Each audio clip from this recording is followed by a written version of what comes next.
keras ya. 1, 2, 3. Semangat! Adik, semangat sekali ya. Hehe, maaf kak. Nah, adik-adik, boleh saja kita berteriak, mengucapkan semangat yang keras. Namun, jangan terlalu keras, karena suara yang terlalu keras bisa menjadi polusi udara yang mendengarnya. Nah, sekarang jawab pertanyaan ini ya. Apakah kamu masih menemukan burung di sekitar rumahmu? Burung apakah yang sering kamu temukan? Dan di mana mereka sering hinggap? Sebentar lagi kita akan membaca sebuah cerita yang sangat seru loh. Ceritanya tentang burung. Yuk kita baca bersama-sama kak. Ayo. Selamat pagi semuanya. Hari ini Ibu akan membacakan cerita yang berjudul Sarang Baru, karya Ratna Kusuma Halim. Selamat menyaksikan. Giliranmu, Dik. Apa? Giliranmu. Jangan kena pita. Adik menendang sekuatnya dan gol. Kancing melambung melewati tepi sarang. Kancingku! Tunggu di sini. Lalu dia melesat ke bawah. Kucing! Semua berteriak. Kakak, awas kucing! Aduh, kucing itu hampir menangkapmu. Enggak kedengaran apa-apa di bawah, Bu. Ayah mengajak keluarganya pindah karena suara bising dan sulit mendengar kalau ada bahaya mendekat. Ayo cepat berkemas. Dik, sini aku bantu. Kamu mau bawa apa? Adik bingung karena semuanya ia suka. Aku mau bawa bulu-bulu kesayanganku. Jangan banyak-banyak. Nanti kakak bungkus bareng kancing ini. Cepat, kucingnya naik. Mereka pun buru-buru meninggalkan sarang. Adik tersentak. Bulu-bulu kesayangannya tertinggal. Dengan berat hati, adik melambai. Dah, sarang dan bulu-bulu. Dan mesin kuning berisik. Dah jalan. Dah matahari. Dah pohon-pohon. Dah pohon lagi. Itu sarang baru kita. Dik, cepat lihat sini. Bulu-bulu halusku. Ibu pun tersenyum.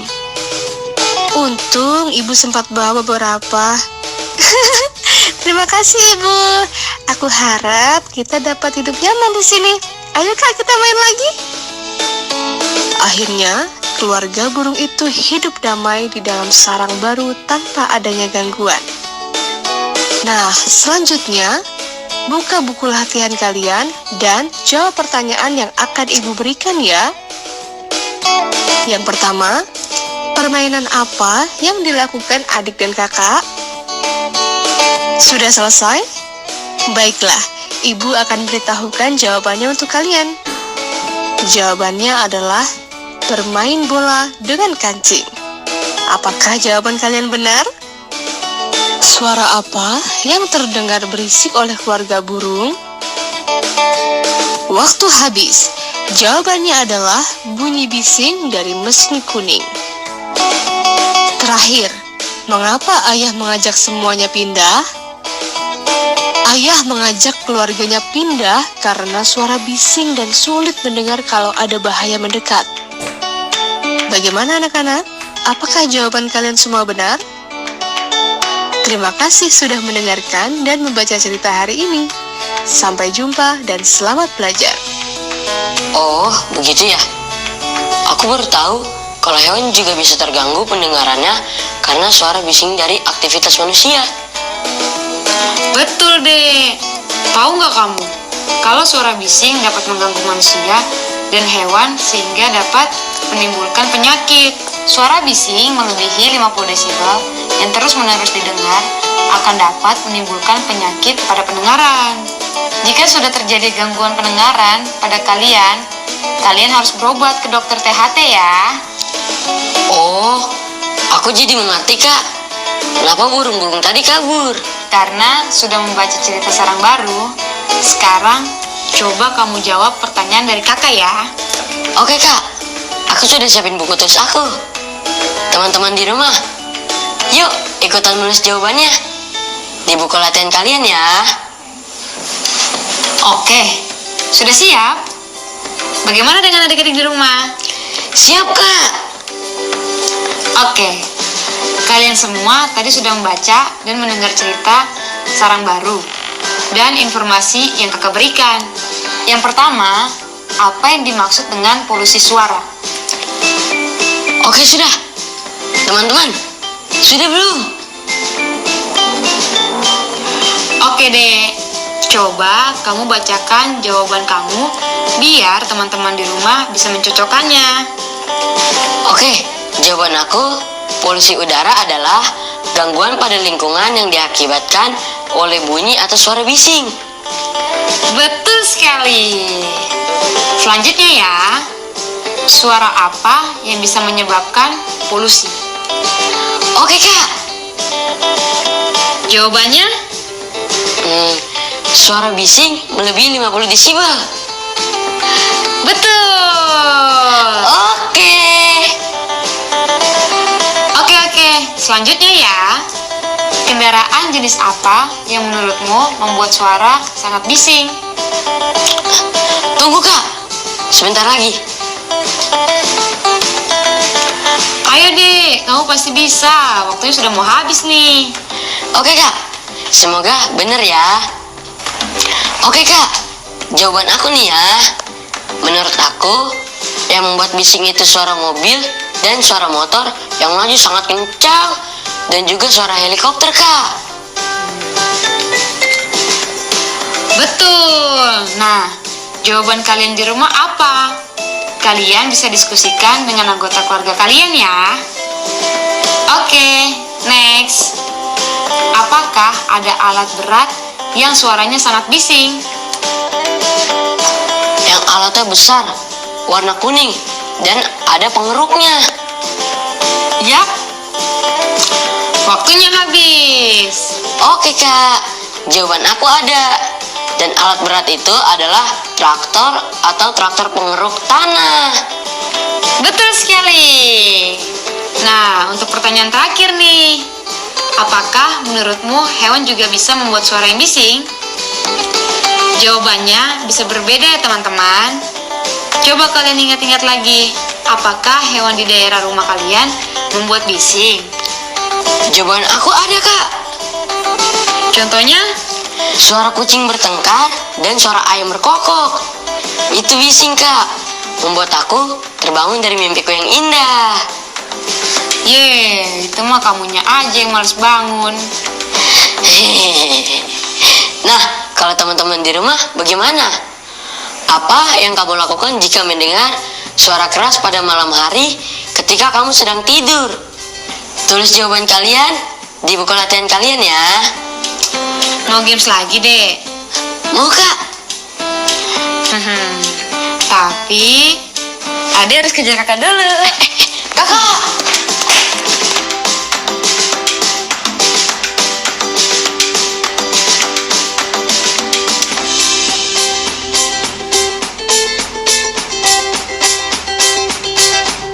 Nah, kamu ingat nggak pernah melihat kata-kata ini di mana? Oh iya, di cerita sarang burung ya? Betul. Nah, sekarang kakak berikan pertanyaan dan kamu beserta teman-teman di rumah bisa menunjuk jawabannya ya. Jika terlalu jauh, kalian tulis jawabannya di buku latihan kalian. Oke, Kak. Pertanyaan pertama. Ani ... kaget ketika Windy berteriak. Kira-kira apa deh jawabannya? Sepertinya tersentak. Aku turun ke sini ya. Dan jawabannya betul sekali. Oke. Yang kedua nih ya. Bimo ... pada temannya yang pindah rumah. Apa ya? Yang ini deh. Yap, betul sekali. Ih. Selanjutnya ya. Ayo cepat. Ayah ... pada adik agar berjalan lebih cepat. Yang ini? Oke, 100 untuk adik. Oke. Nah, tinggal 2 pertanyaan lagi nih. Riko, mainannya sudah ketemu. Santi memandang pada sepeda baru Aira. Ayo kalian lengkapi kalimat tersebut. Tulis pada buku kerja kalian ya. Kira-kira jawabannya apa, Kak? Bahas 2 nomor itu dengan orang tua atau pendamping belajar kalian ya.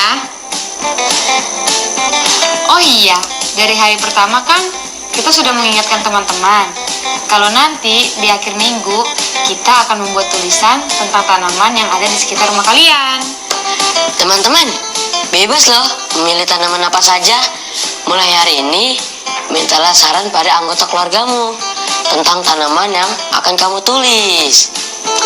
Jangan kemana-mana ya, karena habis ini kami akan kembali lagi. Oke?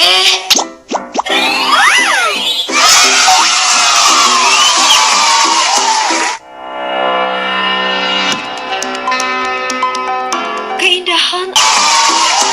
Halo teman-teman, masih setia di sini kan? Sebelum kita jalan-jalan virtual ke pelabuhan, kalian tebak dulu ya. Ada berapa banyak kotak merah muda yang membentuk bangunan ini? Tulislah jawaban kalian. Ya, benar. Ini ada 12 kotak merah muda. Ini sangat mudah. Teman-teman masih ingat kan? Bagaimana menghitungnya dengan cepat? Kalau begitu, bagaimana dengan gambar yang satu ini?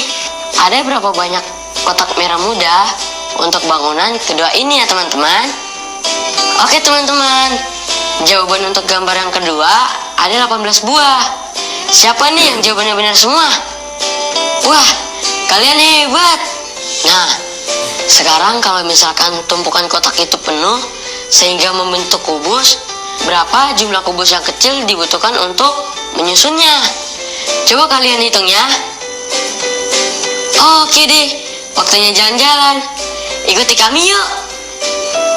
Indonesia adalah negara kepulauan yang memiliki 17.000 pulau. Pulau-pulau ini dipisahkan lautan. Oleh sebab itu, Indonesia juga disebut sebagai negara maritim karena berkenaan dengan laut, baik itu dari segi perdagangan maupun pelayaran. Sebagai negara maritim, Indonesia mengenal berbagai jenis alat transportasi laut yang dapat menghubungkan satu pulau dengan pulau lainnya. Alat transportasi laut tradisional yang dikenal di Indonesia adalah perahu, misalnya sampan, rakit, dan kora-kora. Di beberapa daerah dikenal juga beberapa istilah untuk perahu kecil. Istilah untuk perahu kecil seperti misalnya Gubang dari Riau, Jukung dari Bali, Pukat dari Jawa, Dugong dari Kepulauan Natuna. Ada pula perahu yang dibuat dengan tujuan membantu dalam keadaan darurat maupun fasilitas wisata seperti perahu karet. Apakah ada alat transportasi laut lainnya di daerahmu? Tanyakan kepada orang tua atau wali kalian ya. Dalam perkembangannya, kapal dibuat agar dapat menampung lebih banyak orang dan benda. Kapal juga beragam jenisnya, mulai dari yang digunakan untuk mencari ikan, pariwisata, dan sarana pengangkutan. Sebagai sarana pengangkutan, kapal ada yang digunakan untuk mengangkut penumpang dan barang. Barang berat seperti alat ataupun kendaraan, minyak, dan lain sebagainya. Contohnya, kapal feri, kapal tanker, kapal selam, kapal pesiar, kapal kargo, jet ski, kapal cepat atau bisa dibilang speedboat, dan lain sebagainya. Perhatikan perbandingan daya tampung penumpang di beberapa jenis alat transportasi laut pada diagram batang berikut ya. Dengan menggunakan diagram batang, kita dapat membandingkan data dengan lebih baik. Pada zamannya, perahu kora-kora adalah alat transportasi laut yang terkenal karena kemampuannya menampung hingga 100 orang. Hah? Wow. Sementara alat transportasi air lainnya seperti sampan dan rakit biasanya hanya mampu menampung 2-8 orang. Oh, iya. Akan tetapi, dengan kemajuan teknologi, saat ini kapal angkutan komersial seperti kapal feri telah mampu menampung 10 kali lipat dari daya tampung perahu kora-kora.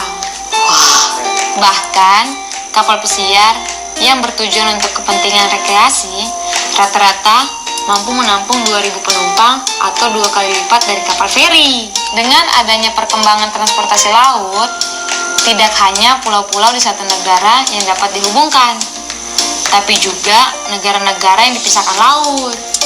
Agar tidak menimbulkan konflik, ada Konvensi Internasional Perserikatan Bangsa-Bangsa atau PBB yang mengatur tentang hukum laut, yaitu UNCLOS. Setiap negara hendaknya mematuhi aturan yang berlaku, sehingga tidak merugikan pihak-pihak lainnya. Siap? Siap, Kakak. Transportasi laut sangat bermanfaat untuk distribusi barang atau bahan makanan ke seluruh penjuru daerah di tanah air. Bahkan, nenek moyang bangsa Indonesia dikenal sebagai pelaut andal. Salah satu pelaut terkenal di Indonesia adalah Laksamana Malahayati yang berasal dari Aceh. Beliau dikenal sebagai prajurit yang melawan penjajah juga. Wanita pertama di dunia yang menjadi laksamana. Pasukan Laksamana Hayati bernama Inung Bale yang terdiri atas istri-istri dari prajurit yang gugur dalam medan pertempuran. Saat ini, Laut Indonesia tetap memperoleh penjagaan yang ketat. Transportasi laut juga tetap merupakan sarana pengiriman barang yang ramai. Barang-barang yang dapat dikirim lewat jalur laut biasanya diklasifikasikan dalam kategori 5 berikut. 1. Kendaraan bermotor seperti sepeda motor dan mobil. 2. Bahan kimia seperti cairan pembersih toilet, deterjen, sabun cair, parfum, obat nyamuk cair, dan sejenisnya. 3. Bahan makanan yang tidak mudah busuk. 4. Pakaian. Dan 5. Perabot rumah tangga. Teman-teman, ajaklah orang tua atau anggota keluarga kalian yang lainnya untuk memeriksa barang-barang yang ada di rumah. Lalu klasifikasikan berdasarkan kategori 1, 2, 3, 4, dan 5. Catatlah hasil dalam bentuk tabel. Setelah itu, gambarkan hubungan antar dua kategori dan banyak barang dalam diagram batang. Salin tabel dan diagram batang berikut ini di buku atau lembar kerja kalian ya. Untuk kategori pertama diberikan sebagai contoh. Kalian bisa melihat dari contoh kategori pertama. Selamat mengerjakan. Semangat. Bagaimana perasaan kamu setelah jalan-jalan ke pelabuhan? Senang sekali, Kak. Aku jadi tahu lebih banyak lagi tentang transportasi laut di Indonesia. Terima kasih ya, Kak, sudah mengajak aku ke pelabuhan. Tapi, kakak mau kasih tahu tentang kapal tanker nih. Kamu lihat kan tadi kapal tanker yang seperti apa? Iya, Kak. Nah, kapal tanker adalah jenis kapal yang digunakan untuk mengangkut minyak dari suatu pulau lain yang terpisahkan oleh laut. Ini, coba kamu lihat buku kakak nih. Ini ada informasi tentang nama kapal tanker, beserta berapa banyak daya tampung tiap kapal. Adik-adik di rumah bisa lihat tabelnya juga ya. Catat informasi di tabel di buku latihan kalian ya. Coba sekarang kamu bacakan deh tabelnya. Oke, Kak. Kapal Panamax memiliki daya tampung 60.000 ton. Kapal VLCC memiliki daya tampung 500.000 ton. Kapal Swissmec daya tampungnya adalah 200.000 ton. Sedangkan Malakamax daya tampungnya 300.000 ton. Yang terakhir, Aframax memiliki daya tampung 120.000 ton, Kak. Diagram di bawah ini untuk apa, Kak? Nah, ini adalah tugas kalian. Berikanlah tabel yang sesuai untuk diagram batang berikut berdasarkan data yang ditunjukkan pada tabel. Oke, Kak. Nah, kemudian berdasarkan diagram ini, yuk kita lengkapi titik-titik pada paragraf ini hingga menjadi sebuah kesimpulan yang benar. Nama tanker yang dapat menampung beban paling berat adalah 1.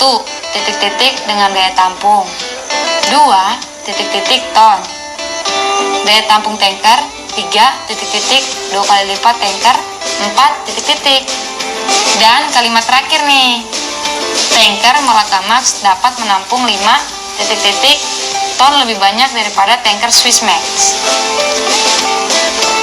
Setelah dikerjakan, jangan lupa untuk meminta bantuan ayah, bunda, dan anggota keluargamu ya untuk memeriksa hasil kerja kalian. Oke, aku sudah selesai, Kak. Ini bukunya. Oke, nah jadi apa saja deh yang kita pelajari hari ini? Boleh nggak dibagikan ke teman-teman yang di rumah? Boleh dong. Hari ini aku sudah membaca buku cerita tentang sarang baru yang bercerita tentang polusi suara. Kemudian aku belajar kosa kata baru, Kak. Kemudian mempelajari perkembangan alat transportasi laut. Kemudian menghitung banyaknya kotak merah muda yang membentuk bangunan. Membuat diagram batang dari data barang-barang ada di rumah. Sip deh. Teman-teman di rumah juga jangan lupa ya untuk mencatat apa saja yang sudah kita pelajari hari ini. Jangan lupa dicatat di buku latihan kalian ya. Jangan lupa untuk membaca ulang ya. Kalau begitu, kakak dan adik pamit undur diri dulu ya. Jangan lupa besok kita akan membuat tulisan tentang tanaman di sekitar rumahmu. Selalu jaga kesehatan dan jangan lupa membantu anggota keluargamu yang lain. Sampai jumpa. Dadah.